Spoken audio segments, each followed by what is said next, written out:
Tomorrow show. Tomorrow show. Tomorrow show. Tomorrow show. Tomorrow show. Tomorrow show.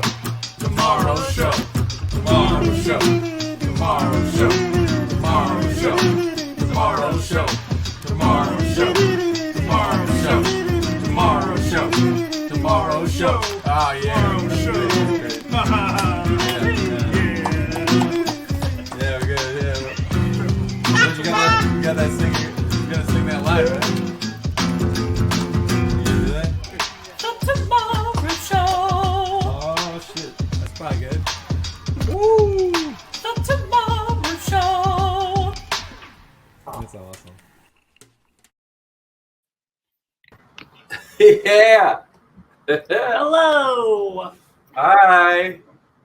How's everybody doing? How we doing? Happy Sunday.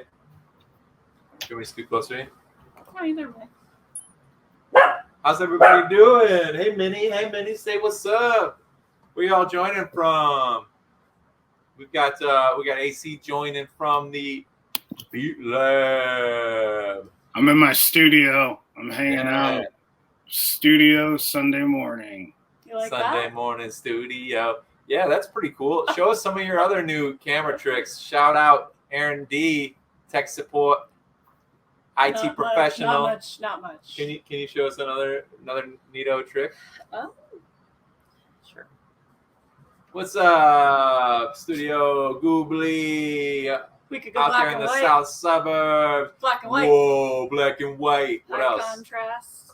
High contrast. Okay, that's Sepia. neat.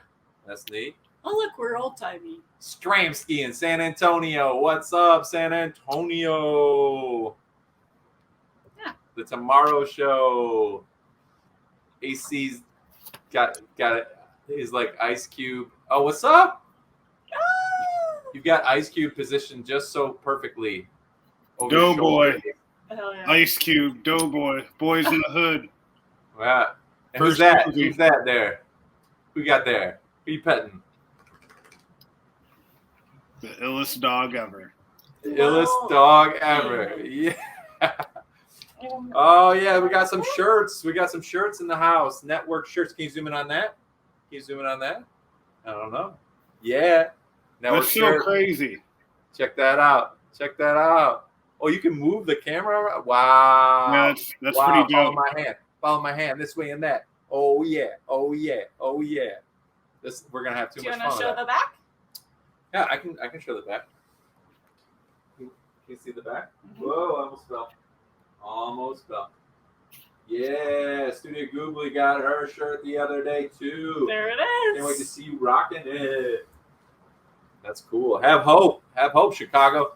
This is just a Chicago thing, but as you know, the network is worldwide because we're all human beings. We all got brains.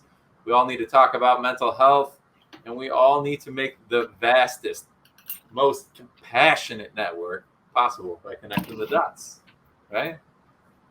From Phoenix, Arizona to Phoenix the dog, right?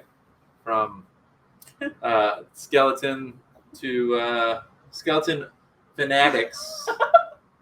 All right, from Halloween to Halloween. How about that? Year round. All right. That's better.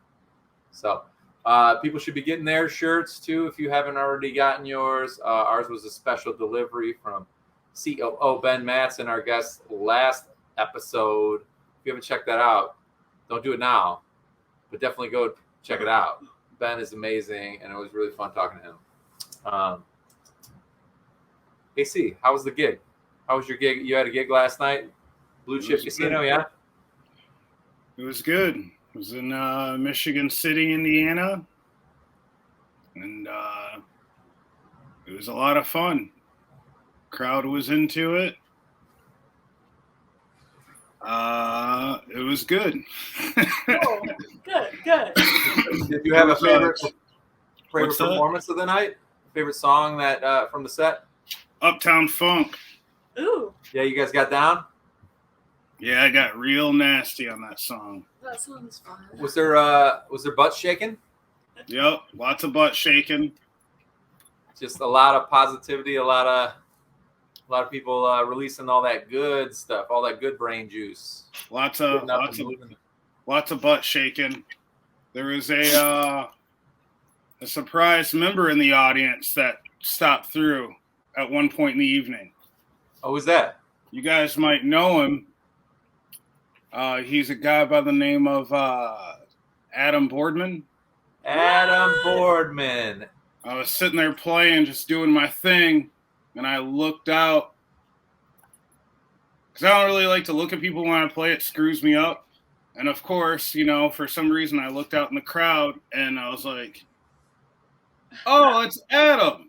And he like, kind of nodded, and I totally messed up and then just got back in it. Yeah, I didn't talk to him, but he was there. I saw him for a hot second. Cool. That's awesome. Drummers supporting drummers. An old friend of ours. Adam Boardman was the third drummer for my band Locomotive. We had Jeb Rendell, the original, and we had Adam Stein, and then we had Adam Boardman. And I go way back with Adam. We were in a band called the Hollywood Get Down. We played funk and soul review type covers back in Bloomington, Indiana. So that's really cool that he came out. I think he might, cross our fingers, he might end up working at the Acorn Theater in Michigan because he's over that way, which is now run by Donnie Biggins. That's another one of Donnie's venues. Nice. The dude that owns the Golden Dagger. So.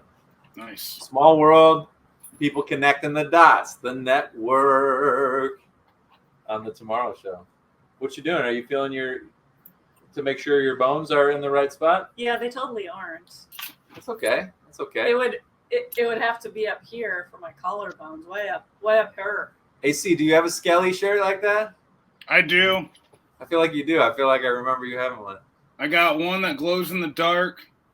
Oh, damn. Hi, Gabby. Have a good day. Woo! I don't know if these glow in the dark. I think they were supposed to. Maybe they will. We'll see. Blacklight action might just do it just right. But this welcome. This is the April 24th installment of the Tomorrow Show.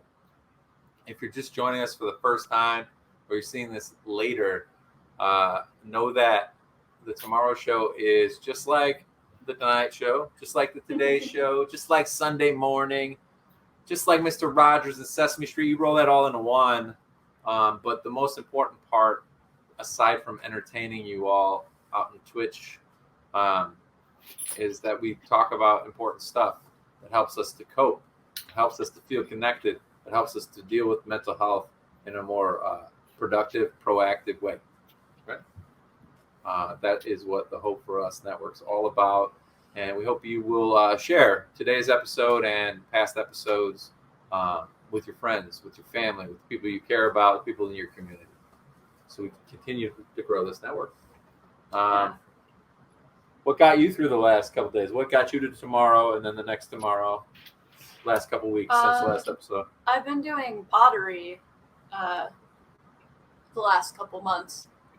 Damn, So tell us about that's that. been helping a lot. Like, because I walk to the studio, it's just a few minutes from our house, and just work on some stuff, and it occupies my mind, and it's cool. I like it. Very cool. Very, very cool. I am so impressed. This one took a wheel class, which is like a session of classes, is a more appropriate way to describe it. Yeah. And then a hand building session is what you're currently in. Yeah, So that just ended. You're developing all these different skills. Yeah. You got to do some slip you're going to do some glazing on the pieces that. Yeah, I've you been made? kind of testing out some different things to learn for myself. So I did some Terra Sig, which is Terra Sig. I'm not totally clear on the science, but it's like you put that on if your piece is dry, bone dry is what they call it. Bone dry. And you put slip on if your piece is leather hard, which is like, it looks like leather when it's kind of a leather color. It looks like leather if you like scrape a piece off. So it's like not as dry. It's still slightly moldable. So you put slip on, and slip is like pigments with clay in it. So it'll like sink into the clay. That's pretty damn cool. And it'll change color a little bit when it's fired. And then you can glaze over that and make it like food safe if you want, or something like that. And water won't penetrate that. And you get a surprise sometimes too when the glaze is like volatile, and like the heat, the process of the kiln, just like intense heat. There's so many cool things that can happen. Right. There's some scientific processes that happen with the heat, and it can move. It can run sometimes. You don't really know always what you're gonna get. So yeah. Look at this guy making his lights match the blue background. Oh yeah. You, as she's talking about changing colors and pigments, I see you. I see Alexa, you, turn on the living room light. You don't say light. Don't say light. Alexa, stop. That. Alexa, turn on the living room. Okay. Alexa, turn the living room purple. What? It's not going to work. It's not going to work. Sometimes it works. High tech. Anyway. Alexa, stop. That thing. We're setting off people's. Yeah, sorry. Sorry, I probably did. We're setting off people's devices. So yeah. Anyway, that's been fun, trying out some new stuff. So. What about you, AC? What's got you through the last couple weeks? Coffee. Just because you've been going hard? He's been very busy? Yeah. I think that is making me feel normal again, even though it's not normal. Word. It's yeah, like, do you have... this is what I used to do, but even more, Yeah. Just staying busy, man. It's a good having a pet is also like a change in your whole routine, probably, right? Yeah, a little bit. Snuggles got you through, I'm sure. Yeah. It's good. That's I definitely don't go out. I just stay at home. Kick it with your dog. Me and my dog just hanging out. Nice long walks. What's your coffee tip for our viewers? I'm sorry? You got a coffee tip for our viewers? Like, is there a favorite creamer that you gravitate towards? Is there a specific bean? Hazelnut creamer is the best. It'll never do you wrong. There you go. That's an AC coffee tip if I ever heard one. Yeah. Hell yeah. I got a couple things that I think are pretty special. I'm excited for Erin to decide when she wants to open this sucker. It's a chocolate bunny with Cocoa Pebbles in it. I will eat that in one sitting. Maybe today? Yeah, maybe today. Ooh. It was record store day yesterday, but we went on an early record store adventure, Bucket of Blood in Logan Square. Got this awesome. Lady Smith Black Mambazo record. Minala. Very cool record. If you don't know what they sound like, think of, if you've ever heard Paul Simon's album Graceland. This is the group of African singers that are all over that record. But their music is so soothing. If you need like a little calming suggestion for music to listen to, doesn't have to be on vinyl. Kind of uplifting too. It's soothing and uplifting. Yeah, it's definitely amazing what they can do with their voices in the Swahili tongue, as it were. Very, very authentic and very amazing singers. So those are just two things I just had sitting over here by me. Then I also wanted to highlight. Well, go ahead. No, I just you were talking about record store day. Yeah, let's see what you got. I didn't get to go out for record store day because I had the show. I couldn't make time with Phoenix. but like I picked up some in the last week or so. So of course, I cool. picked Taking up Back the Taking Back Sunday Sunday. record. I had to get this record. I had to. Linkin Park. It's a classic. I don't care. Faith No More. Faith No More. Nice, dude. Had to get that one. And then I had to also get DMX's Greatest Hits. Nice. That's cool, dude. And then the illest one. Oh, hell yeah. Biggie. Biggie, Life After Death. Cool. Did you go somewhere or did you order them? Sometimes I'll go places. I'm not going to say what record store because I don't want, Yeah. Friends to be upset or whatever. But some are record store, some are orders. Yeah. That I might get online. So I try and really mix it up. Nice. Excellent additions to the collection. We got a couple more, but rather than talk about that, I want to talk about something really, really important. I saw that Block Club Chicago did an article on a Logan Square woman, that's raising money to open a dry bar with non-alcoholic drinks, a sober place for people to hang out, which I think is really cool. I'm not sober by any means, but I think it's really important that they highlighted this and that there is somebody receiving quite a bit of support. But you can also, like, if you want to be hyper local about your support, let me just tell you a little bit about Christina Torres. So Christina Torres struggled to find a non-alcoholic hangout while navigating sobriety for themselves. So now she wants to open a dry bar and a community center to help sober Chicagoans feel less alone. So as you can see on the screen, that's the Block Club Chicago article. And I just pulled out a couple of little bits. I love that. I love her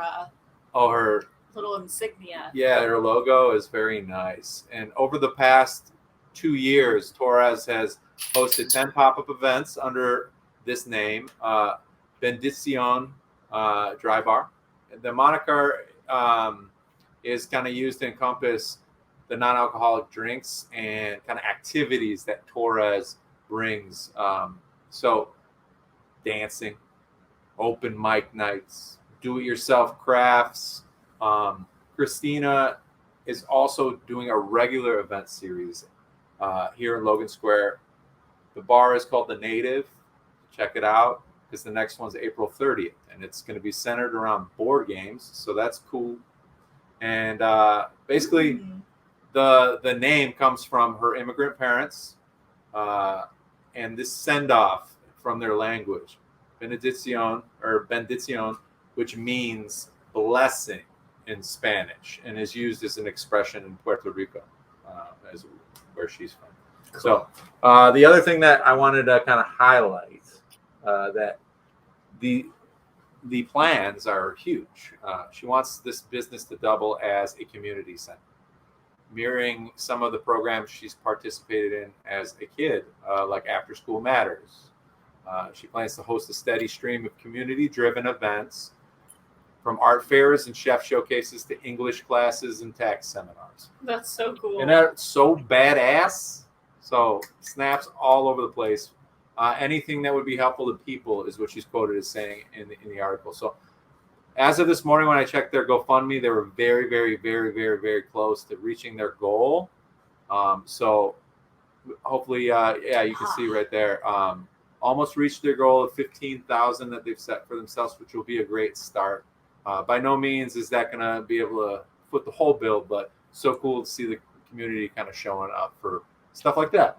It's like the good, the bad, and the helpers, right? You know, you have the mental health conversation, and then you have the substance use conversation, and they shouldn't be separate conversations. Right. And you've seen better movement in mental health parity with substance use, even like changing in language, rather than substance abuse disorder, it's substance use disorder, because it's a disease and a lot of people struggle. Yeah. So there's no reason you can have a fancy, delicious drink in a cocktail glass that just doesn't have alcohol. So for all my sober friends and stuff, this is something for you to look forward to, something you can support, hyper local, hyper meaningful, and Yeah, I just think we should probably be at that Nice. next one for sure. I think it's just a week from today at the Native. You like board games? Yeah. Favorite board game? Quick, first thing that comes to mind. Clue? Clue. AC, first thing that comes to mind. Favorite board game? Monopoly. Monopoly. Oh man, let's see. What am I gonna go with? Let's go with Guess Who. Is that a board game? Yeah. We flip the things down. Process Yeah, of and deduction. I'm sure there are some like fancier new board games, but like I still think of like the OG board games. You know what else was another good board game? Mousetrap. Mousetrap that is was fun fun. to just set that thing up, right? Remember that? That was like Rube Goldberg is what that's called. That like where something triggers the next thing, and yeah. Yeah. It had like a tub or a basket or something that fell down or something weird. Yeah. Yeah, that was cute. So there's the link to the article if you want to read the full article. In the article, there's also a link to that GoFundMe. But just check it out. Support some good stuff. The good people in this community trying to do something meaningful and healthy and nurturing. I love it. And I think it's cool that the Natives like, yeah, we see the potential for this. We see the importance for this. So yeah. Other bars in Chicago are starting to realize that you don't just have to be selling booze. People like to drink things that taste good.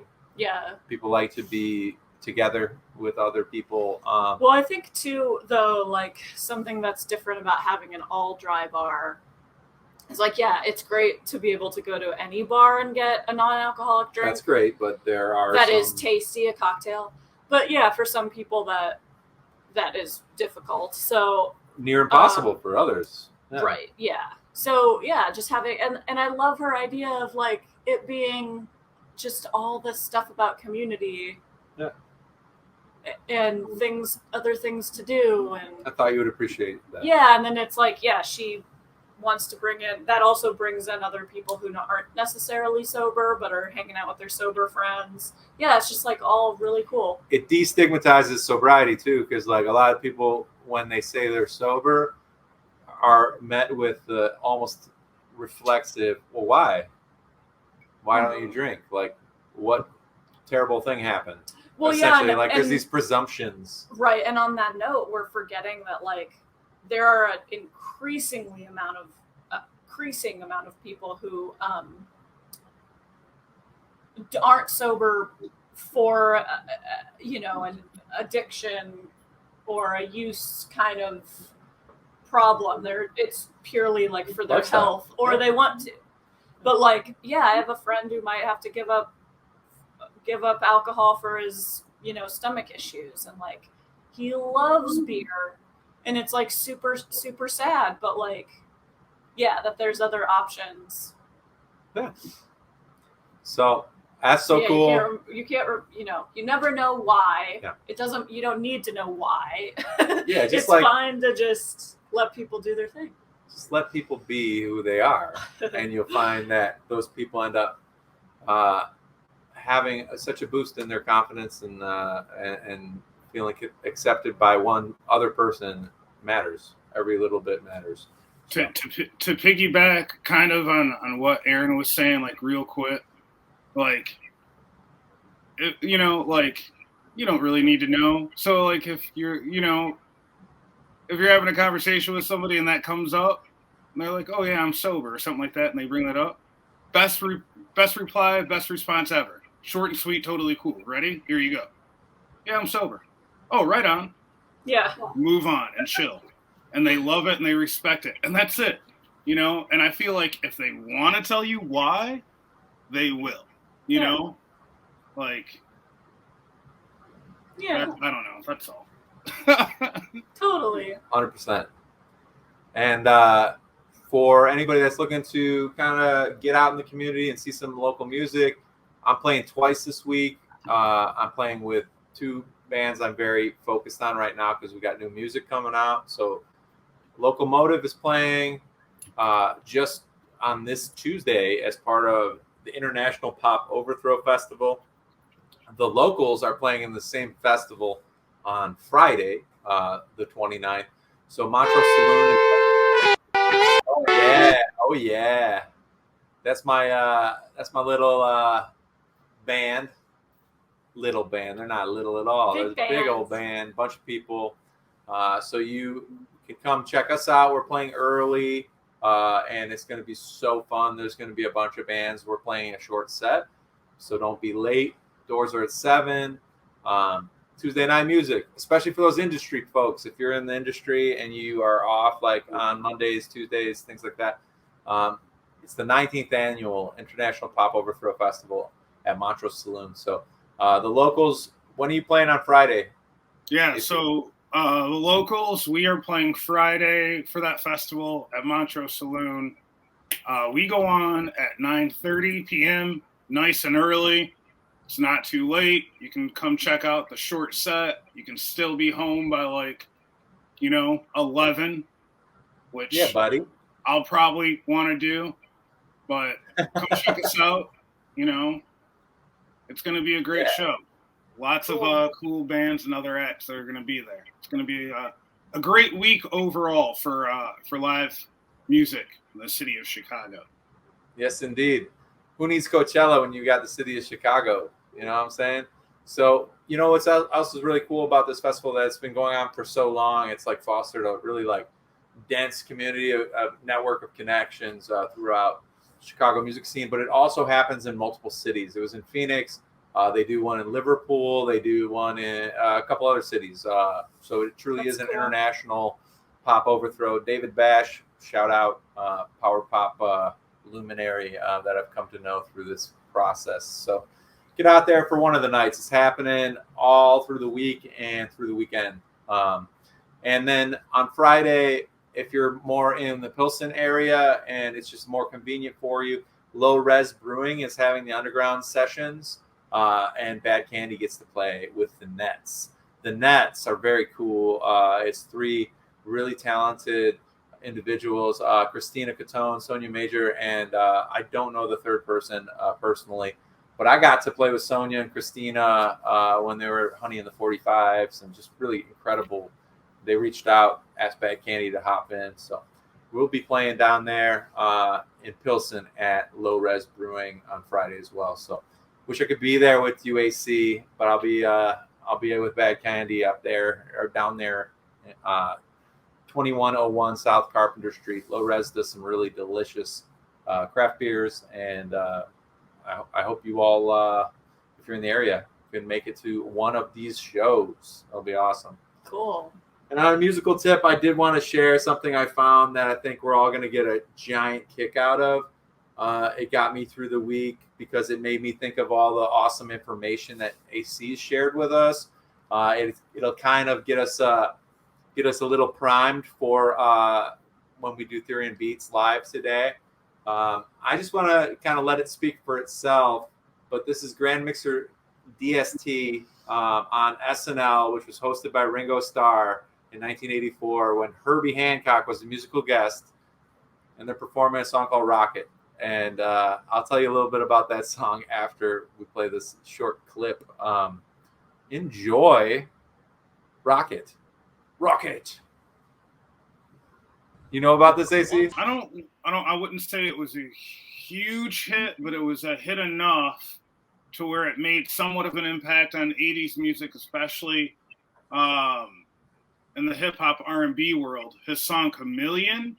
Yeah. If you look that up and listen to that up, you'll find a lot of samples that were pulled from that song.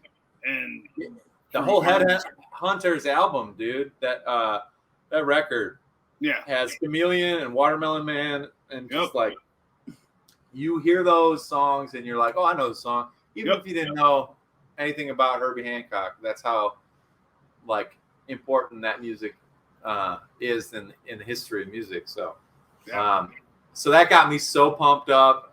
It made me think of you. And the reason we bring these things up, the things that got us through the last couple of weeks, is because this is how you start to be a little bit more practical about your mental health. when you're feeling lousy in your thoughts, there are some things that you can try. It's not going to work all the time, but that's coping with this crazy ass world. That's like being kind to yourself. That's finding things you've never tried that all of a sudden are like helping you snap out of it when you're having a really hard time, or just comforting you as you kind of ride out the hard time. So just wanted to share some of that stuff. Yeah. And that's what this show's all about. The Tomorrow Show. The Tomorrow Show. Right? So today's show, speaking of which, Theory and Beats is going to conclude our series of segments exploring the elements of hip hop.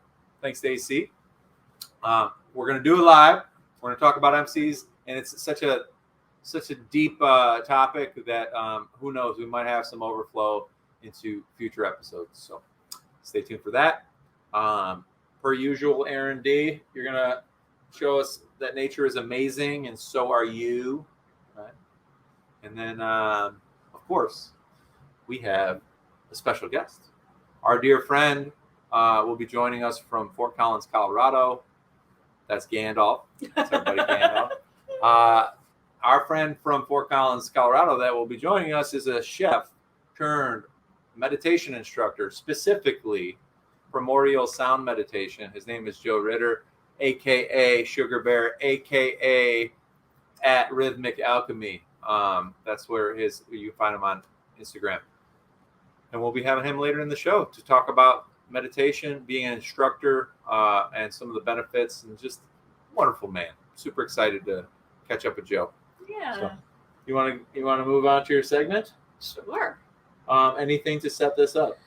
No, let's show it, and then I'll talk a little after that. Yeah, nature's amazing, baby. Nature's amazing. Let's get it. Let's see what the bud hunt has in store.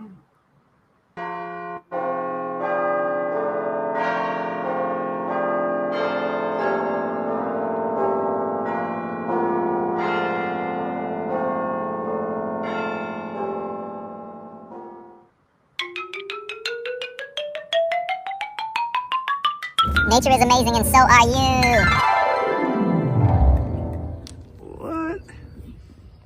Look at those little bugs. From last year, huh? This is the native pot, right? Yeah, so hopefully this is Prairie Blazing Star, and then this is Echinacea. Oh, yeah. What's up, Echinacea? This is the foxgloves, I think, right? Yeah. No, beard tongue. Oh, beard tongue. And Looks then very foxglovey. Alright. that's the milkweed. Ideally, that's why you put mulch on them, right? But you did you mulch these? I didn't mulch these. What's all this? This is Creeping Jenny. It's thriving, honey. Yeah, we need to prune this all back a little more. Like cut off all the dead shit? Mm-hmm. But if you mulch stuff, which we can show them up there, like I did at the end of the season last. Let's do it. Let's go. Is there anything else? Oh, show us the strawberries. Oh, the strawberries have come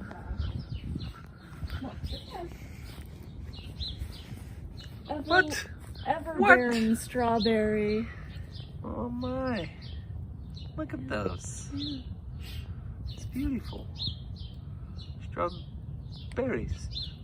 But Those are strong berries, babe.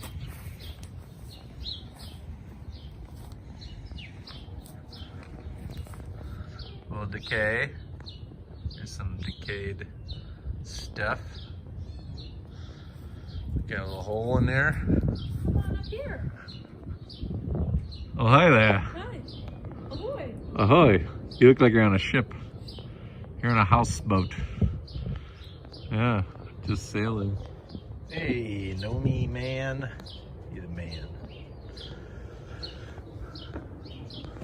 Hey, Minnie. Hi, Bunny. So, all the mulch that I put down was to protect it from extreme frost. Some of the bee balm is coming back. And then this You see it? Oh, yeah. Hey, B-Bomb. I don't know how the other stuff is. What's B-Bomb for? I forget. What? These are the onion chives. You could just eat that shit right there. You could just be like, yum, yum, yum. Like this? No. Like that, right? It's delicious. It's very oniony. So yeah, well, There's probably other things probably kind of growing took these underneath. out.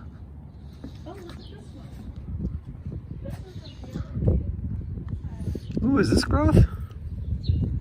What's that?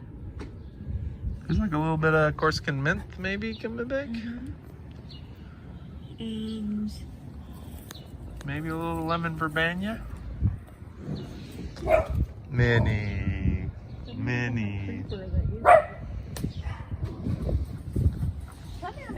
Come on, let's go. You're ferocious. All right, well, thanks. The Tomorrow Show. Hi, buddy.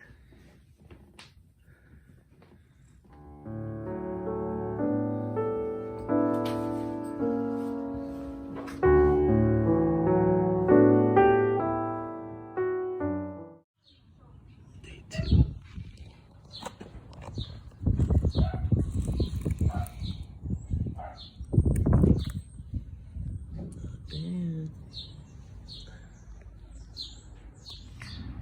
These little bastards are gonna be flowers. Got some sedum popping up. Hello, mister. It's just right outside our gate. This big old tree. Check these out. Oh, yeah. They were little tight little buds last week. Turning into little fucking leaves. Yeah, pretty cool. This little guy's having a good time. Just like this empty lot by our house. That's a good hunting ground for little birdies. Cute. So nice to have some sun. Some of that sedum popping up in the empty lot.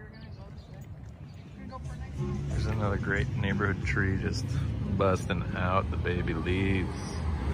These are tight little bunches just a few little days ago. Kind of like this bud right here. You want to see like kind of stages. There you go, there's like the tighter little buds. And now you got full on leaves. It's gonna be great. This tree's some type of birch, I think. But as you can see, you got some really strange little things happening here. Oh, I don't know. Very nice. Here's some really new buds on this big old tree. This one's opening up a little bit. See if we can get them. Oh, there you go. It's gonna blossom real nice. It's a huge tree, so. Huh. All the buds coming up on it. Up a little higher, you can see little clusters. So, this little baby tree's got it going on too. Look at all these nice little fellas. Nice. Cool.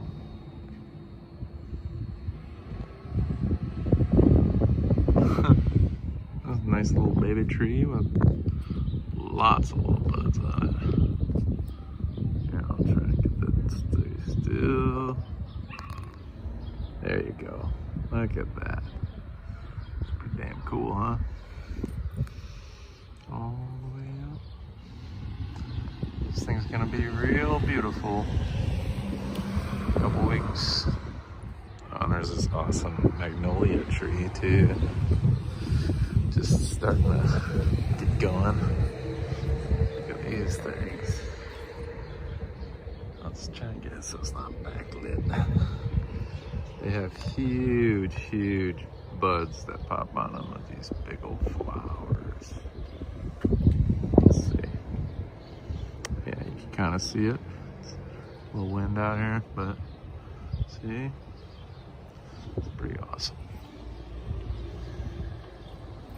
So, in a few weeks, this tree is going to be exploding with flowers. Check out some of these tight buds.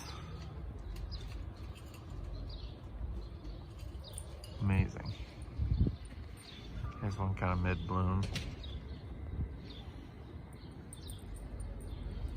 And you get it to burst.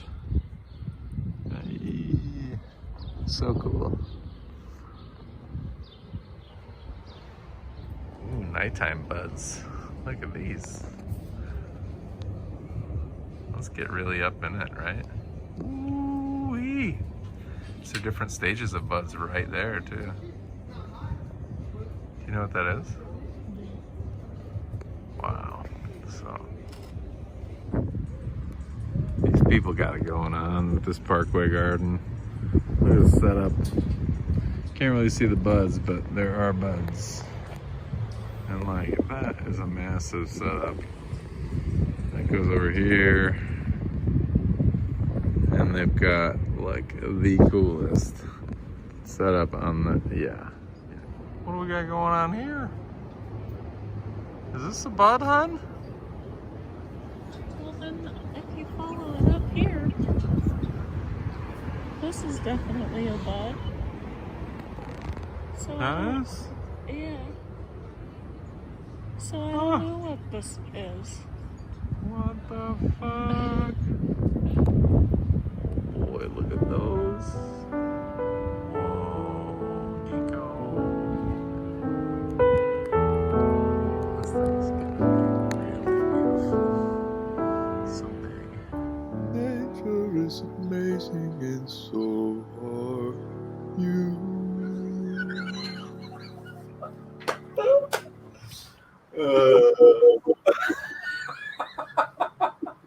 He added that part. Yeah, Did that surprise you? Surprise. That's pretty fun. Yeah, this morning when I was editing that, I Oh, you did that this morning? That's silly. It was fun. And, you know, it's very soothing. It was a very soothing installment. All the buds, babe.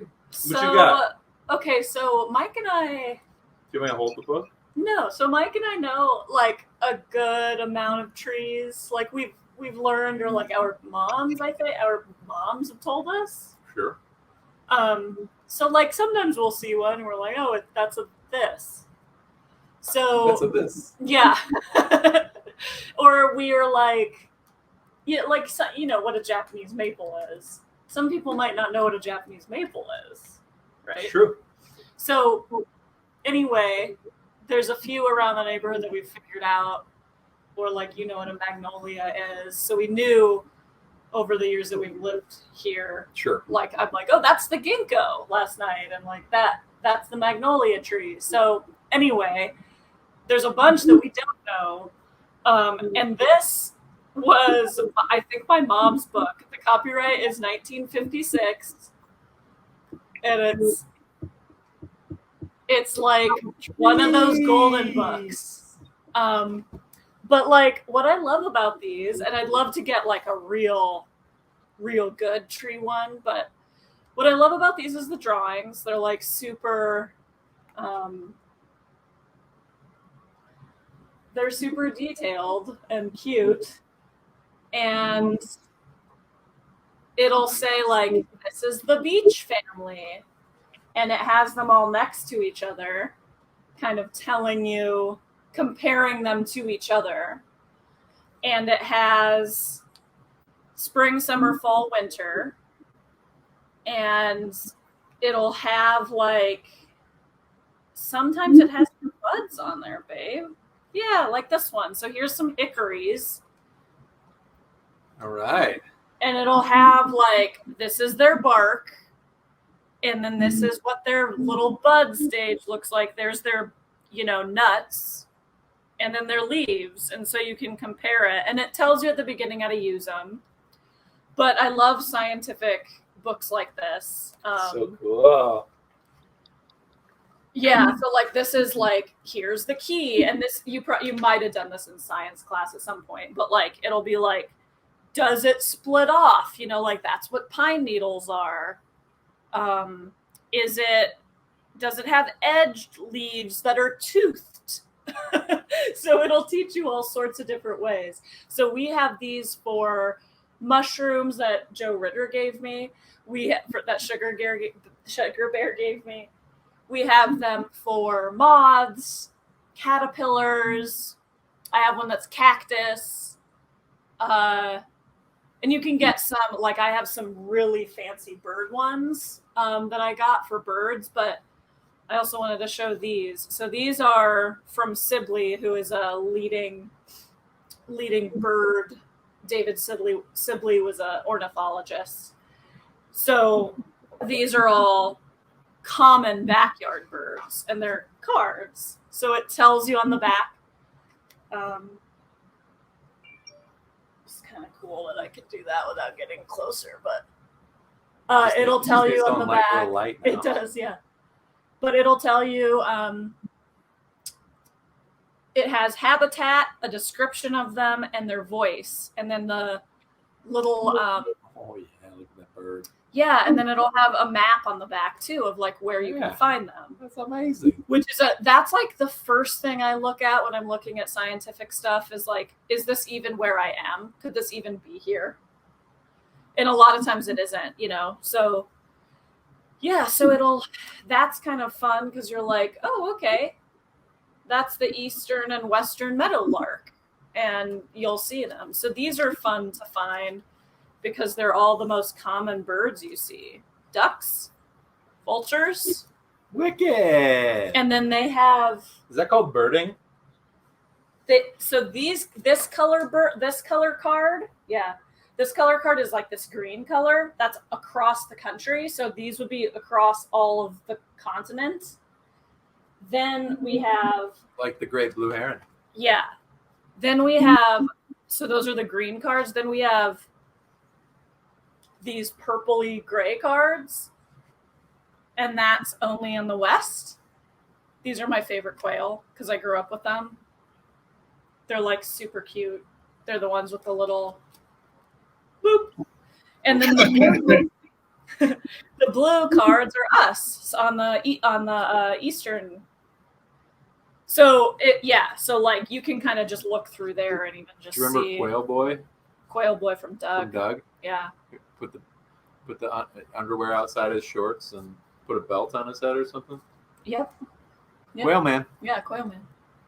So anyway, yeah, so these are Eastern.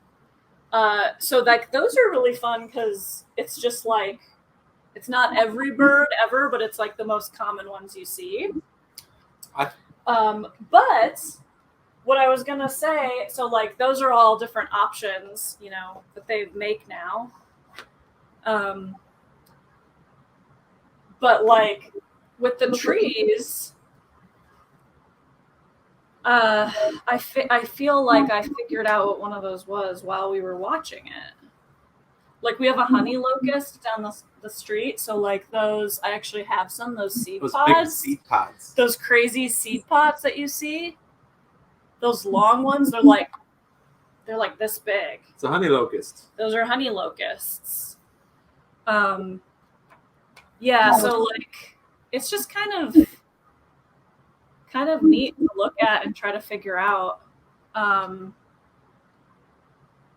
I think because this is from 1956, 52, there would be stuff that isn't in here because it wouldn't have made its way here. Sure. So for instance, we have a friend who they bought a house in North Carolina that was owned by an arborist, and they have all these trees that are from Japan, and they have all this bamboo, and obviously that stuff isn't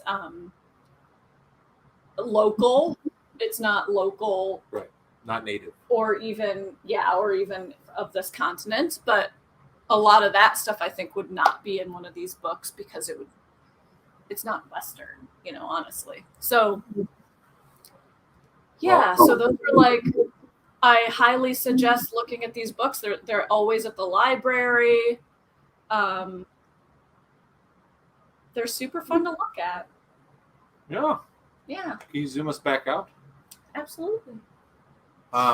Yeah. So just we bring that up too because like if you're looking Yeah, American trees, familiar American trees. So yeah, there's like not even going to be weird ones in there. But yeah, but I want to just underline the point that it's always good for your mental health to take a walk in your neighborhood and notice some small things. And what I mean by that is like the buds on the trees that are very, very tiny, or some seed pods on the ground, or just sometimes there's a cool ass sticker on a pole. Like look around, open your eyes, try and be present, try and get some fresh air, and that's also a good way to get out of your head. But yeah, I think that really, really helps.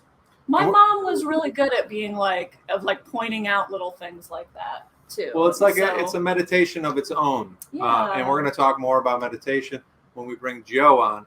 But first, we need to talk about some MCs because this is Theory in Beats. Theory in Beats time. The fifth element.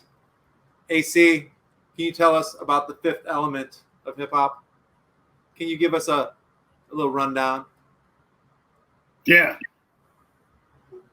I was because you made an extra thing for Erin's segment, so I was waiting for something like to surprisingly pop out. Oh yeah, right. No more surprises.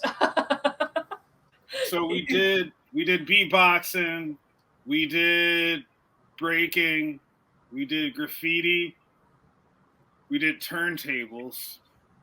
The last one for the elements of hip hop is MCing. And MCing is pretty much the dude that's got the microphone in his hand and he's rapping. The term MCing, and if anyone out there knows something differently, but from what I learned when I was a youngster, MC meant master of ceremony, because you had the microphone, you were the one that was, controlling the event or whatever. So you were the MC, the master of ceremony. And they broke that down as MC, whatever your stage name is. They also made it MC with its like EMCEE. So that's pretty much where that term comes from. As far as like MCing and rapping, there's, from what I can think of, there's three different styles. There's your writtens, where you're writing your rhymes and then performing them in a studio or whatever. There's freestyling, which is just coming up with things off the top of your head. And then there's battle rapping. Battle rapping can take both of those elements. You can write a rhyme, like, for example, if I was going to go battle rap Grayson Allen from the Milwaukee Bucks, because I don't like him very much, I would write a written rhyme where I'm just dissing him, his shoes, his clothes, his hair, his siblings, whatever, and that's and that's like what battle rapping is. And if if anybody's seen 8 Mile, those little raps that Bunny Rabbit, the character in the movie, when he's in the shelter in Detroit, and he's battle rapping people. That's what that is. It's two dudes going at it, and that movie is not too far off actually from what his real life was. He would meticulously break down his opponents. He would just look them up and down. He'd just be silent, and he would just nail them. But that's a part of, just a part of MCing. People want to say that rapping you know, like hip hop started out in the Bronx, out in the East Coast, New York. As far as I know, that's true. Pretty much from what I know, like the pioneers of rapping would also be like Kool Herc, because he was still spinning also. Sugar Hill Gang, Fat Boys, those were like the two groups that I can think of, like that really came out like early, you know, like early. And then you had like the Furious Five, you had Houdini, you had UTFO, and all that just grew. And then from there, you got, you know, your Beastie Boys, your LL Cool J's, your Public Enemies. You know, that was a lot of the East Coast cats. And then out west, you know, you had Too Short, you had NWA, like all the guys out there. And it just grew so much. And even in the early days, like, it was so heavily dominated by males that a lot of the females back then were getting overlooked. And when I say overlooked, you know, you had MCs like Queen Latifah, you had Moni Love, you had Da Brat, you had Miss Melody, you had Boss, you had Lady of Rage. There were a lot of female MCs back in the day that were coming up. I know I'm forgetting so many. Salt and Peppa, they were huge, like huge. That song that they had, Push It, that was produced by Teddy Riley, that's like a hip hop classic, you know? There's so many great songs, you know? And MCing, you know, it's, you know, some MCs like to tell stories, you know. Slick Rick and Biggie, in my opinion, were the greatest storytellers of all time in hip hop. You know, you had your conscious rappers that had messages like Tupac, Chuck D from Public Enemy, and all that just continued to grow. As to now, like, you know, you might think of your conscious rappers as like, you know, like a Kendrick Lamar. You know what I mean? MCs like that. And then, you know, there's ghostwriters, which a lot of people might not know about. For those of you that do not know what a ghostwriter is, and this is also used, this can be used in like a singer-songwriter forum as well for like pop rock music. But in hip hop or rap music, a ghostwriter is someone that writes your rhyme, writes your verse, gives it to you, and then you take it in the studio and perform it. Puffy had a whole slew of ghostwriters. If you think that Puffy wrote all that stuff, I'm sorry. You're sorely mistaken. He's not that good. I'm sorry. But he's got a musical sense, and he knows how to pick people. Which brings us to Black Rob, who did a song called Whoa, rest in peace. Black Rob did a lot of ghostwriting for P. Diddy. Probably in my opinion, one of the biggest songs by a ghostwriter was what's the song? By Dre and Snoop off the Chronic. Still Dre. And the story that comes up with that song is Snoop and the DOC were in the studio working on the song. Had the beat, had the idea, whatever. The DOC was, I want to say that was Dr. Dre's cousin or something like that, who lived in Texas. He was about to be like the next best thing, like the next big thing in the West Coast as far as MCs. He made a record, he dropped it. Like right after he dropped it, he got in a really bad car accident, which completely damaged his vocal cords. So he started like this, and this is how he sounded for the rest of his life. But he was an amazing lyricist. So he did a lot of writing for a lot of people, helped out. So one day, you know, DOC and Snoop are in the studio. They're working on the Still Dre song. They can't come up with anything. They're just hitting the wall. Can't come up with anything. Enter a young man out of New York, Brooklyn, by the name of Sean Carter, also known as Jay-Z. Yo, Jay, We're having a problem with this track. Here's the beat. Can you help us? So the legend goes is that they send him the track or whatever. Jay-Z jumps on a plane, flies to New York, writes the lyrics for them. Like, and the way he wrote the song in his head, he wrote it from Dre's perspective or Snoop's perspective and how their delivery to the song is. Flew out to Cali, wrote the part, gave it to him.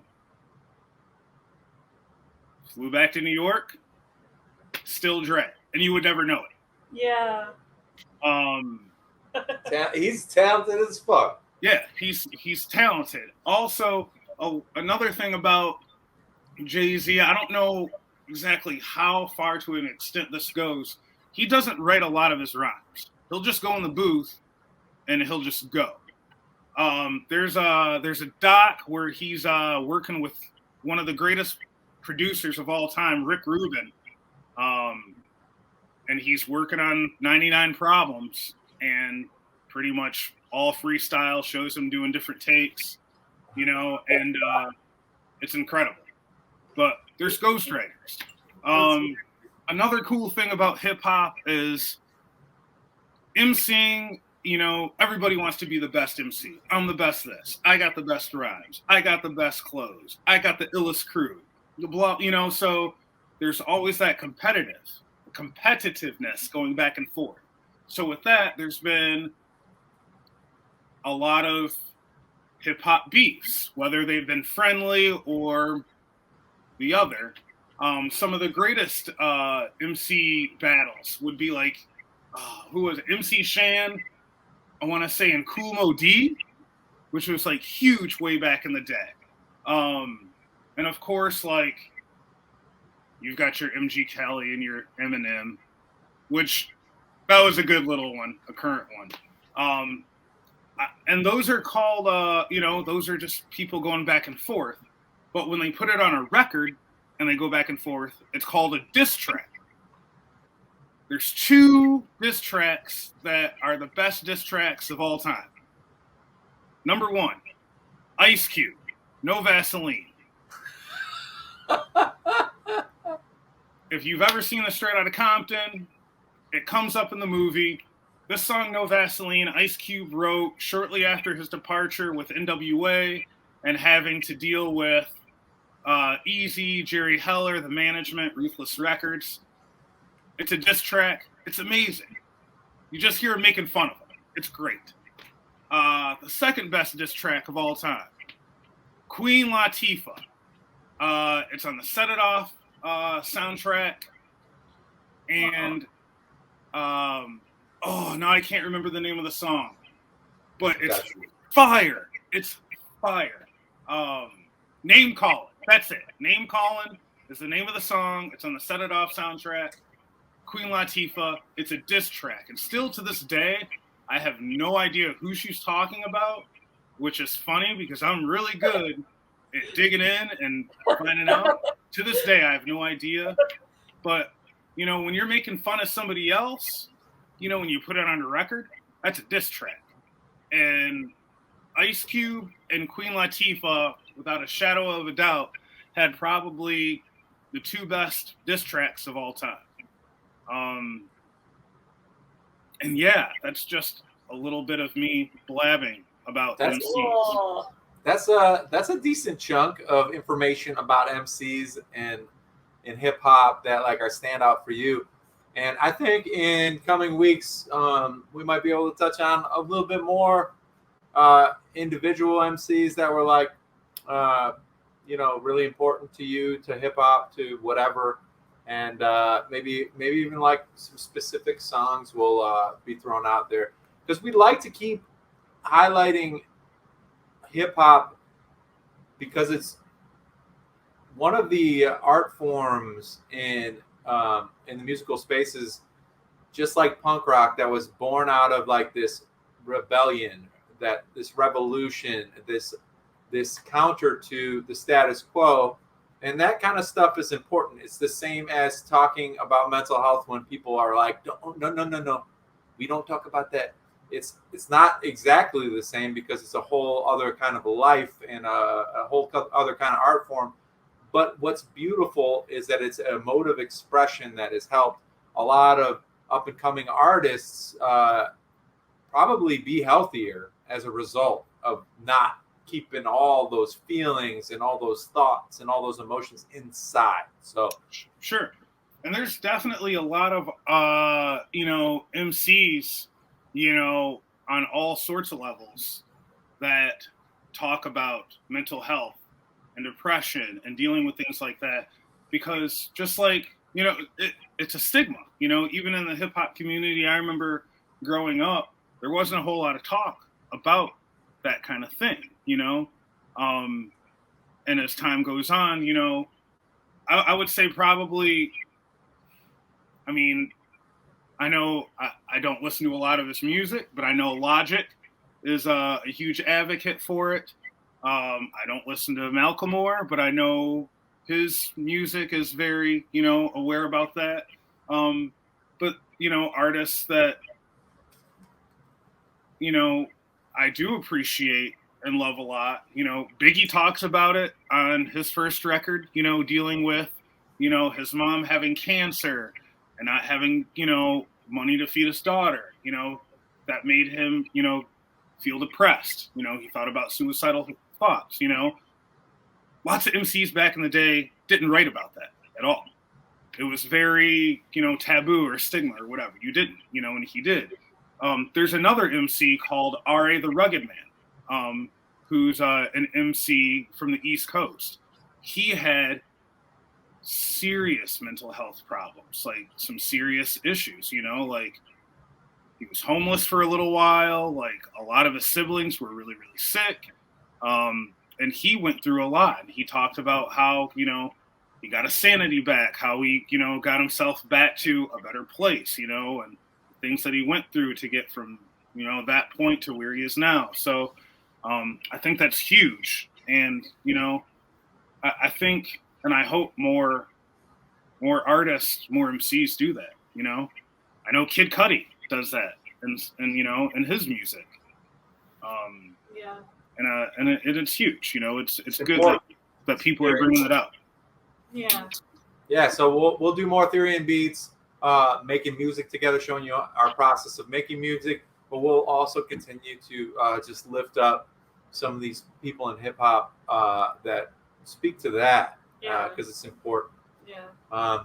And I love like that. Just side note or whatever. Like the secret world of ghost writers in anything is just so interesting to me. yeah, it's pretty crazy. fast. Yeah. And like hip hop, the 5 elements of hip hop, I think it's a really cool segue into what we're going to be talking about with Joe and meditation, because there's a particular concept. Some of the basics are based around these 5 great elements in nature. And where I usually think of air and fire and water and earth, the 5th is space or the ether around us. And I think that that's really cool. And as we bring Joe on, Joe Ritter is going to come out here, aka Sugar Bear, aka Rhythmic Alchemy. We're going to have him kind of tell us who his favorite MC is before we kind of get into our conversation with him. Can you talk about your shirt really fast? Oh, sure. Also, I got warm. I was wearing 2 shirts. This is the back of the network shirt. Yeah. Hip hop gives people hope with the stories in it. Shows people have hope. Stay tuned to get your own. And then this shirt came in the mail the other day. It says Protect Trans Kids, and it's from the people at Riot Fest. Dan Wade designed it, old homie. Beautiful shirt, sick ass sword, and raises money to fight some of that bullshit happening. What started in Texas and then Alabama and Florida is now spread to like a bunch of other states, and that's dumb. That's dumb as shit. If you want to decrease suicide rates, don't do what Florida, Texas, Alabama, etc. are doing. Yeah. That's dumb as shit. That's all I'll really say about it. Y'all dumb as hell. And let's get Joe out here. Let's talk Yeah. to Joe. Joe Ritter, what's up, man? Hey. How are you, Hey, man? what's up, y'all? It's great to see you. Good to see Yeah. you. Yeah. Thank you for having me. Do you have a favorite MC? I do. It's always changing, but right now my favorite MC has got to be Anderson .Paak. Oh, yeah. He's so talented, and I just, I know AC feels me on this one. As a drummer, Yeah, he it makes is me mad. so very difficult to do what he does and play the drums like he does at the same time. And he's one of those artists where, I listen to him and it's like, dude, can you share a little of that talent with us? Like, you've got a little too much for one body. You know what I'm saying? And I've had the privilege to see him a couple times. I saw him at a small venue in San Francisco right before he became a Grammy winner. And I feel really lucky to have seen him in a small venue. He's such a talented performer. And if I got a favorite right now, it's got to be him. That would be mine as well. Yeah. I think he's just so damn cool. He just oozes this confidence and coolness. And I got to see him in the summer, a couple summers ago, where he's just playing a wicked drum solo, and then he's up and he's running around the stage and he's dancing. And he's really great performer. Do you have a favorite MC? I have to agree. Oh boy. And oh boy. Yeah, I gotta go with him right now. I like Common too. I think Common's pretty neat. He did a cool super group thing with it's called August Green. It was with Kareen Riggins, that really great drummer, and Robert Glasper. So that's any other super groups out there that can hang with people like that is just I'm in for it. Black Star has a new album. I saw that. After how many years away? Yeah. I haven't heard it yet, but it's Mos Def and Talib Kweli. Yes. Is Black Star, Yep. right? Yes, Yasmin Bey. Oh, sorry, he doesn't go by Mos Def anymore. Yasmin Bey. My bad. Yasmin Bey. Thank you, AC. Yeah. Also, real quick, you mentioned Common. Real quick, Common has one of the most classic hip-hop songs of all time. It's called I Used to Love Her, and it's talking about how he fell in love with hip-hop, but he uses the metaphor of hip-hop and replaces it with a girl. I like that. Check it out. Listen to it. It's really, really good. Well, that's awesome. Yeah, so like hip-hop, there's these elements that are kind of your passion that are inspiring this new journey for you, Joe. Because when we were playing music together, when we first got to know each other, when we first started our friendship, excellent chef. You were just killing it. You're still probably amazing with food and everything. Really great with coffee and everything. And now you have kind of transcended that experience to go on to something that you're really passionate about. Can you tell us a little bit about both your passions that kind of are informing this work you're doing? Yeah. So really, it's a story of my love of sound, and I've been connected to music since I was a very young child. My mother always had music going in the background, and I feel like the soundtrack to my childhood was a lot of Beatles, a lot of Stevie Wonder, a lot of 80s pop tunes that I grew up with. And so, when I got old enough to take an instrument in school, I played the clarinet early on, and then moved on to drums when I was about 14 or 15. But I've always been aware, and I've always been very kind of tied into the idea of sound as a powerful force and as a medicine. It really is a strong medicine. And this is no surprise to anybody who's been to a show and heard that right note at the right time and felt that chill go down your spine. It's strong stuff that we're dealing with here. And as I was kind of wrapping up my time as a chef, I after putting 18 years into that profession, it was hard for me to walk away, but I realized that it wasn't really doing me any good anymore. The kitchen was kind of a stressful environment, and I was finding it hard to stay healthy. There's a lot of dark parts of the restaurant world and of the service industry that I don't think get talked about enough. You know, the fact that it's a very unhealthy lifestyle for people at the top. It's an environment that kind of breeds addictive behavior and a number of other unhealthy things. And so for me, it was time to walk away. And sound was there for me when I did that. One of the things I did to help find a new way to support myself was start meditating. And I was using sound to meditate at first when I first started out, just using recordings that were available on YouTube, specific sounds of nature. And I enjoyed the fact that I could use that as a timer to time myself from a meditation. And that's kind of how I got into it. And it really worked for me, and it really opened up my mental space in a way that I could get to know myself a little bit better and discover what it is that I wanted to do with the rest of my life. And I got to thinking about it, and eventually it became just painfully obvious what I was supposed to be doing.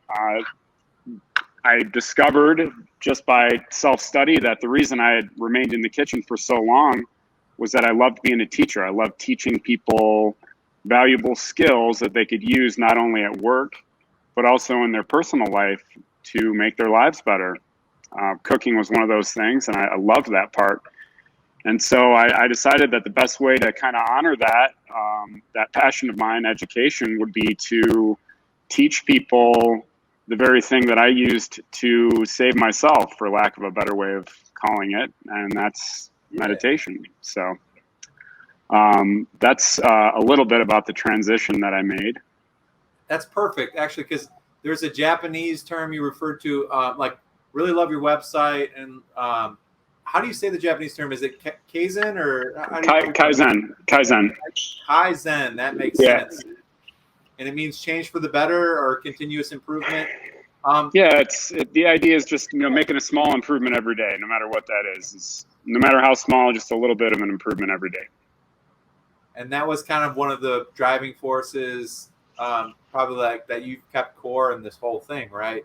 Is you wanted to change what you were doing with your profession, and you put in time and a lot of effort learning, studying, to get to where you are now as a meditation instructor, Chopra certified, right?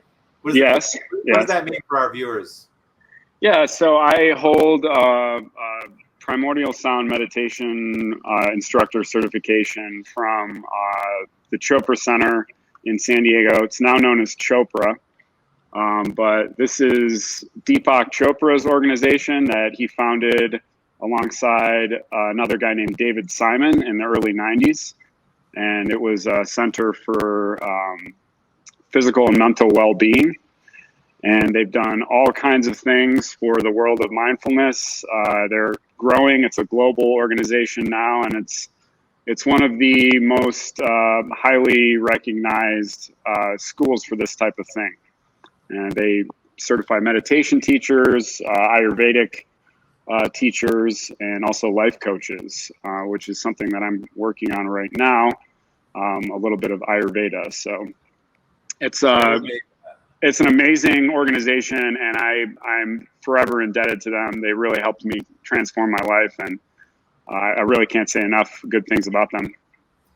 Hell yeah. Hey, Scott, can you please pull up that Chopra Instagram? There is a great example of just like some of the affirmations you'd see there on their Instagram. And there's one in particular about halfway down the grid that's how we can shift our self-talk that I'd just like to show our viewers, if you don't mind. I dropped that link in our show notes. So Scott, can you grab that for us? In the meantime, there's also a lot of really beautiful words and thoughts that you could find at Joe's Instagram. You have some daily kind of like meditation kind of notes that you put up there. Sometimes they're quotes and things like that. But there's the Chopra page. Can you scroll? As you can see, there's a lot of excellent options. If you can scroll down to the one that says shifting self-talk, it's a little bit further down, right there in the middle, smack dab in the middle. And I love this because it's simple.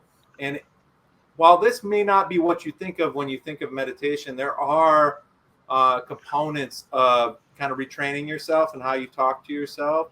I love that it says, I'm not good enough as the first thing, because I think a lot of us tell ourselves that sometimes.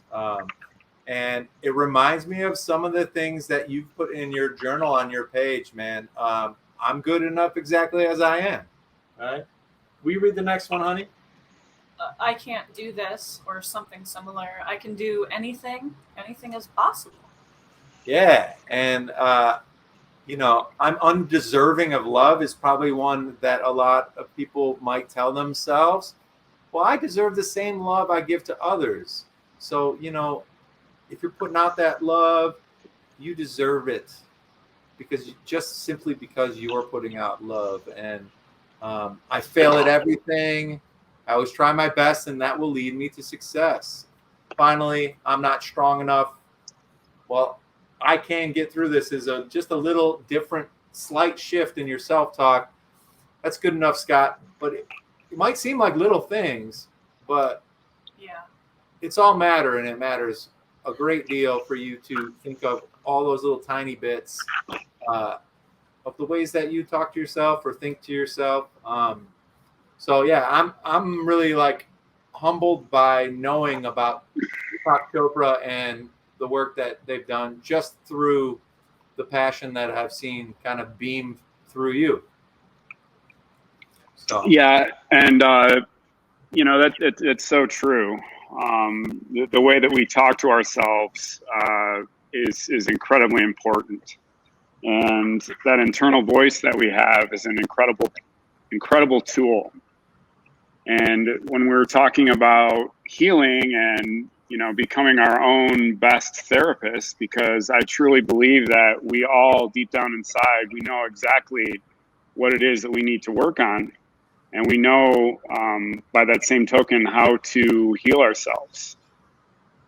The only problem is that it's really difficult to quiet your mind to the point where you can hear that voice of intuition that is always there, that's quietly supporting you, sometimes inaudibly. We live such fragmented lives. Our society is, it's very, how should I put this, turbulent. We have these five senses that are constantly shooting us information at all times, very fragmented bits of information that our brain is decoding every moment of our lives and creating our present moment. And beyond that, we have our brain, which is trying to make sense of it all and shooting us opinions, good, bad, or maybe somewhere in between. And we're constantly trying to, figure out this present moment. So life is actually very confusing. If you take a brief snapshot of what's actually happening in your mind and what's actually happening with your five senses. And, again, that makes it really hard to hear that intuitive voice, that kind voice that speaks with compassion, with love, with equanimity, the voice that's not telling you to be afraid, the voice that's not reminding you of things that may not have gone well in the past, the voice that is, telling you to be worried about the future based on what has happened to you in the past. These are the loud voices that are, easy to get fixated on. And it's hard sometimes to hear that quiet voice of our true selves behind all of that. Meditation is a great way to do that. Yeah. Yeah. And before I read this excerpt from your page, Rhythmic Alchemy, and the journal, I just wanted to remind people, that there are plenty of ways to dip your toe in. Just like Joe found it through YouTube. There are things like there's some free opportunities, even through Chopra, where they've done partnerships with Oprah, or like Alicia Keys, I think is the current one. And the reason that they would incorporate a celebrity figure or something like that is to extend the impact, this positive impact, a little bit further. And I think that's pretty cool, and trying to give people these resources within them, like kind of turn those on for people. And I think that this excerpt that I pulled from the Rhythmic Alchemy Journal section of your page just shows how you want to do that so badly. You want to share these tools for people to be able to kind of like have with them forever. And I'm just going to read this excerpt. It's an important time to share one of my favorite tricks for calming down before an important moment: teaching, public speaking, leading a group session, or any type of presentation. I learned this one from my beloved teacher, Roger Gabriel. I find a mirror and I say to myself, immune to criticism and flattery, above and below no one, fearless in any situation. And then the last bit is Sanskrit, and I won't say it probably correctly. Can you help me with it, Joe? Aham Brahmasmi. Aham Brahmasmi. Okay. Yeah, it's one of my favorites. And as I begin to continue back through that excerpt, it works. I feel instantly better, and it's the last line that does it. I close my eyes for it. I lean in and drag it out. Aham Brahmasmi. Weird. Maybe at first. Effective? 100% yes. Now, I'd like you to talk a little bit more about this next sentence. The vibration soothes the nervous system, and that's the true beauty of Sanskrit. So this little trick, I assume you do this as a way for you to calm down as well, because it seems like you really live your teaching. Roger Gabriel taught you this. Can you talk about like why this became super important to you and that beauty of Sanskrit? Yeah, so the style of meditation that I practice and that I teach is a mantra-based meditation practice, and the mantras are written in Sanskrit. And I didn't know this before I started my teacher training, but Sanskrit is a very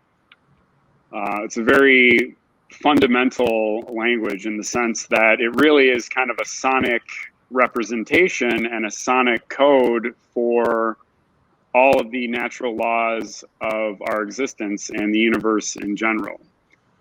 All the syllables of Sanskrit are, very kind of basic vibrational sounds that match up with the way the stars are moving and the way the year progresses. And so essentially the idea is that these mantras, they hold an incredible vibrational ability to kind of recalibrate your body. And by internally speaking these mantras and energizing them properly with proper pronunciation, you can actually change the frequency of your body and tune yourself just like an instrument. So if you imagine... Yeah. So if you imagine, if you put two talented musicians together, say in an orchestra or in a band setting, and one of them is out of tune and the other one is in tune, if they're both talented enough, they will equalize eventually. One will tune his guitar, they'll hear it, and they'll be able to tune to the other one. And the idea is that we're using these mantras, very special mantras that are calculated personally based on a person's birth date, time, and place. And you can use these to recalibrate your body to the sound of the universe that was present when you were born. And so this kind of brings us back to our original state of being, which is pre-conditioning, pre-name giving, even before your umbilical cord is cut, right? Because the moment we are pulled out of the womb, the conditioning begins, right? We're like I said, our umbilical cord is cut. We're given this name that we didn't ask for, and then bam, it begins. And so we are conditioned from the moment we are a being, right? Yeah. And this conditioning, can be good or bad. But the point is that we're born exactly how we're meant to be. We're born already enlightened. We're born already whole. And the way that we're taught to use our minds and the way that we're conditioned to process our reality kind of messes that up as we grow. And so these mantras hold incredible power. Not just the mantras I teach to meditate with, but also mantras like Aham Brahmasmi, which have the ability to, if you really pronunciate them correctly, they can calm your nerves down. They can get you ready, for a presentation. And what that mantra means, it means I am the universe. It means I am divine. I am one with everything. It has a lot of different kind of translations in English, but the main idea is that we're all connected at one level. Kind of reverberating those ideas, immune to flattery and criticism, above and below no one, fearless in any situation. It's a kind of a fundamental sonic way to kind of seal that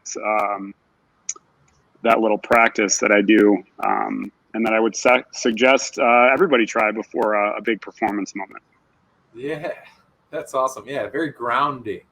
I love that. And the way you frame that as lowering the stakes, like making you more confident, making you less concerned about what you're about to embark on and whatever performance it may be. And I love how you describe stretching it out, because I can kind of imagine that, like, kind of just enriching the frequency or the vibration, kind of, rather than like rushing through it, right? So absolutely. And you can feel this on your own, right?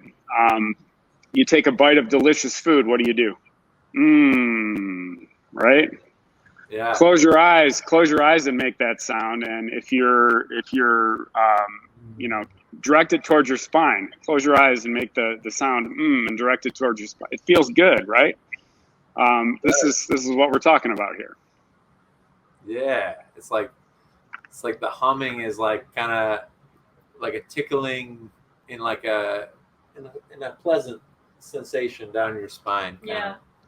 And really, what you're doing is you're decompressing, and that's really the magic, and that's the physical magic. It's the expansion of your body, and what you do when you sit down to use these mantras.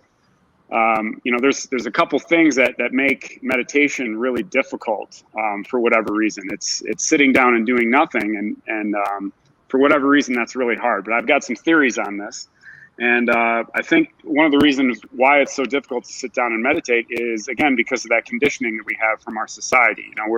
We're taught to believe that we must be producing and that we must be productive and that we need to have physical results for how we use our time.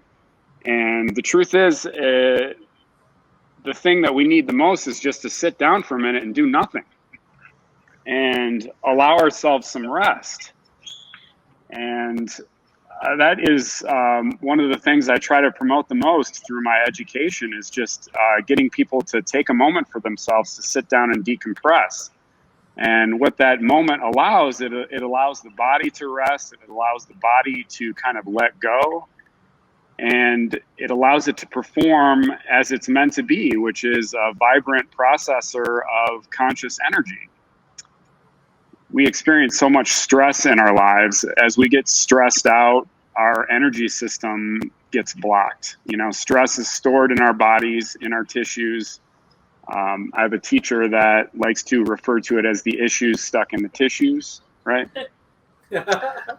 When we sit down and meditate, we allow our bodies to expand in a way that conscious energy starts flowing again and kind of knocks these blockages loose. And when energy flows as it's meant to flow through our body, that's what we experience as happiness. We experience that as peace, feeling happy for no reason, joy, creativity, love, all these things, gratitude, they come from the same place. And, like I said, it's difficult to do because we're not programmed to think that sitting down for 10 minutes or 20 minutes to be quiet and do nothing is a very good use of our time. But that couldn't be further from the truth. Yeah. I mean, I'm a busybody, and like my partner would attest to. Sometimes I just need to burn one down and just chill out and like plant myself on the couch. You know, maybe a nice indica, because sometimes I'm just like go go go go, because I think it was impressed upon me, just as it is the rest of us, but like to varying degrees, that I wasn't born whole necessarily, you know, like that I needed to achieve some type of milestone to reach wholeness as an adult. Yeah. Like you're working towards it, and I've been unpacking that and trying to unlearn that. I don't know, for a good 10 years or so now, like really like focused on unlearning that, you know. And yeah, sometimes it requires me to just get a little stony baloney to like just remind myself, oh, just chill, just like sit down, take that time for yourself. You don't have to be doing something right this second. You don't have to be doing something until you know, like it's actually time for you to like get going again and like be like, oh yeah, that was good rest. Yeah. I deserve that rest. You know, something I'm constantly working on, and maybe our chat today will also kind of propel me forward in a positive way where I can challenge myself a little bit. Yeah, well, I'm glad that talk of all of that, of rest being a revolutionary act, is something I've been seeing. But I'm glad that that's like being, you know, it's becoming more talked about now than it was even just a few years ago. And people realize, I think that was something that the pandemic taught a lot of people, was that they had to, you know, undo that in themselves. People are trying to push for that Kaizen without even realizing it. I feel like in our society right now that we're trying to realize that broken system isn't really gonna be sustainable and has to change, but we can't change it all at once. Unfortunately, we're trying this gradual change for the better. Yeah. Do you run into a lot of misconceptions about meditation, Joe? Like as far as like the general population, or do you find that a lot of people are more open to it than you maybe thought going into it? Well, I think there's a couple things going on there. You know, I think that there's a very common one that I hear often, and you know, this is something that I said to a therapist once upon a time when I was first encouraged to meditate, and that is, I have too many thoughts. I can't do it. Right? That's kind of a huge misconception that I think is pretty widespread. And the truth is that thoughts are part of the thing. You're never going to be able to tell your brain to stop thinking, and if you do, you're just going to give yourself a headache. You know, so and I can illustrate that, right? So at the count of three, you know, give your heart a command to stop beating, right? 1, 2, 3. Tell your heart to stop. Not going to work, right? Yeah, can't do that, right? You can't tell your lungs to stop breathing. You can try to hold your breath, but eventually you're going to gasp. Your brain operates on the same intelligence. It's going to produce thoughts for you and emotions and memories, and it's going to do that on its own.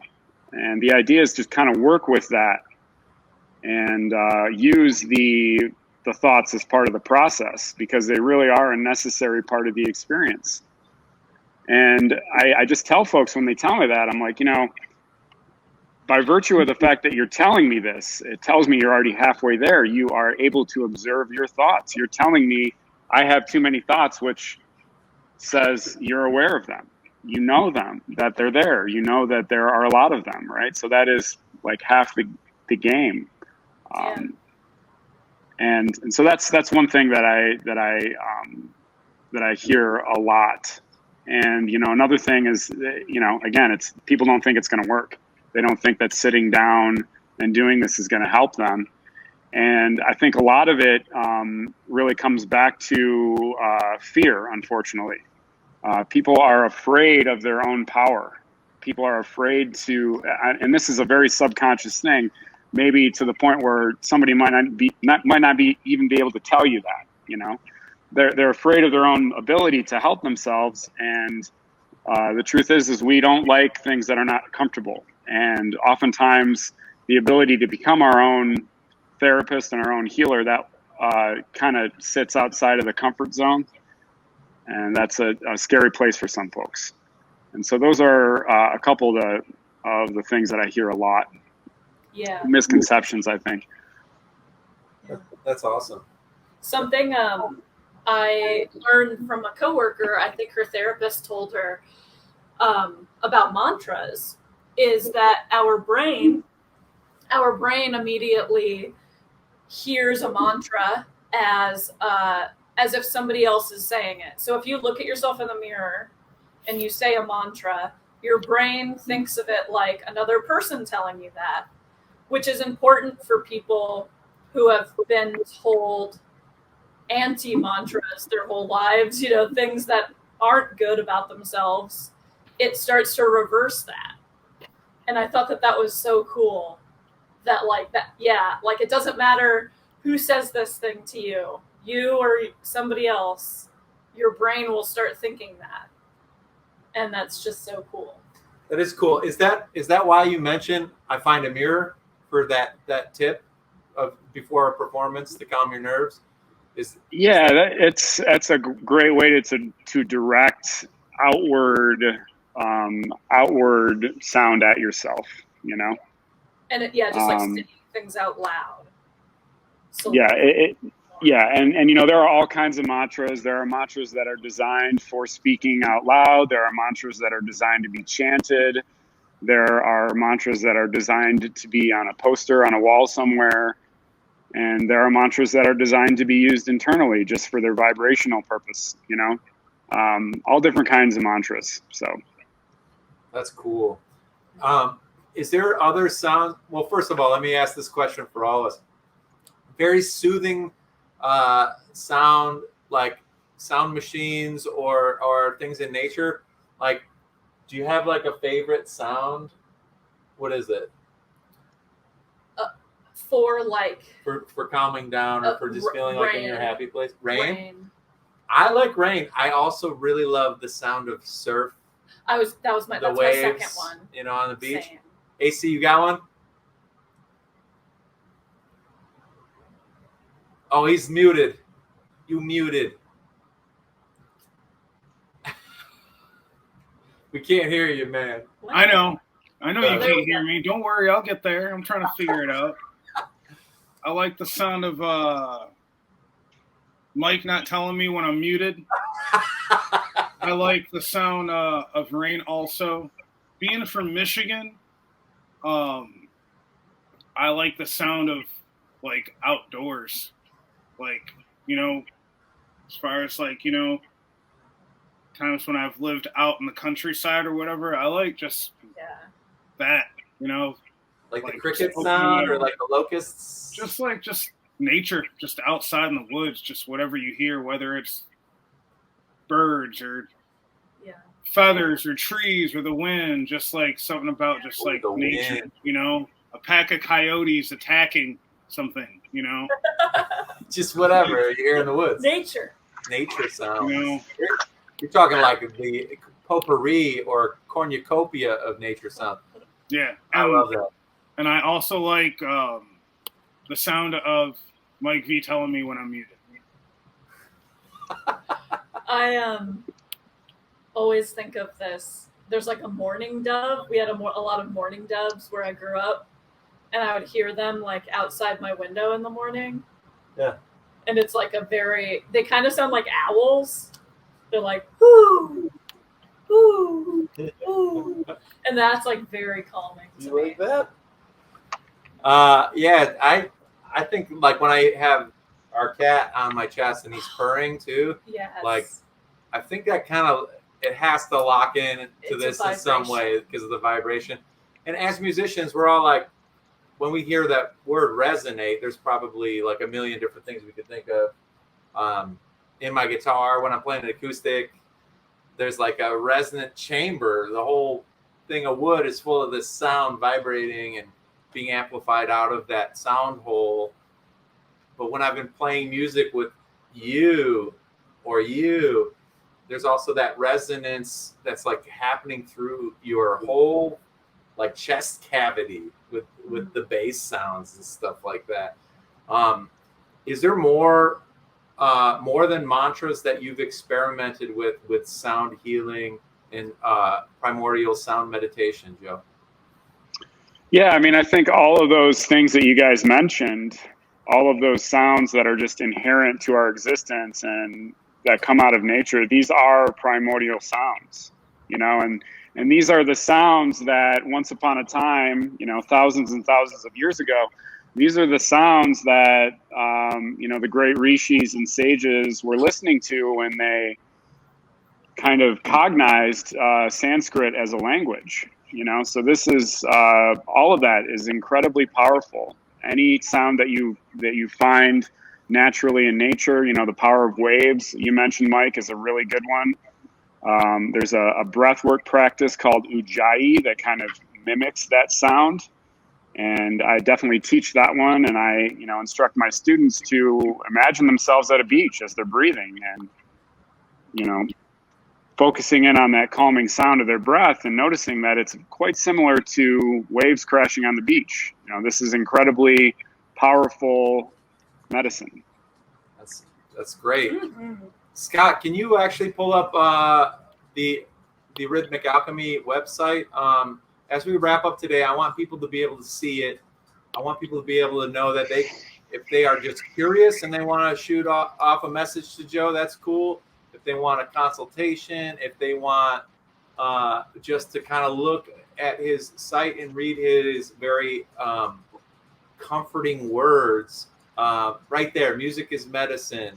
And I love that symbol that you've created too, that Rhythmic Alchemy. So good. It reminds me of music composition, like notation, like.